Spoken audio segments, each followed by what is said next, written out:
খুব খুশির খবর আমাদের জন্য, যারা আমরা ক্রিকেট দেখতে ভালোবাসি তাদের জন্য, যে আগামী দিনে কিন্তু আবার রোহিত শর্মাকে ক্যাপ্টেন হিসেবে দেখা যাবে। হ্যাঁ, এটাই, যে আবার রোহিত শর্মাকে ক্যাপ্টেন হিসেবে দেখা যাবে।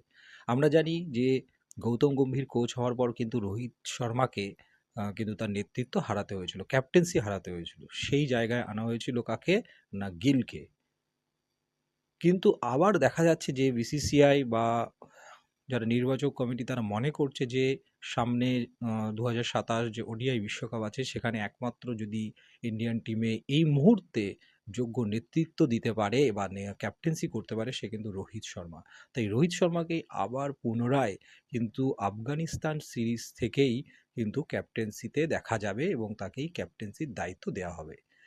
এটা খুবই খুশির খবর, কারণ রোহিত শর্মা যেভাবে ক্যাপ্টেন্সি করে, যেভাবে চাপ সামলে খেলা করে, তাতে কিন্তু আমরা আমাদের জন্য খুবই খুশির খবর এটা, যে রোহিত শর্মা আবার পুনরায় দেশকে বা টিমকে নেতৃত্ব দেবে এবং আমাদেরকে, আশা করি আমরা সামনের যে বিশ্বকাপ সেটাও আমরা আমাদের দেশের জন্য আনতে পারবো।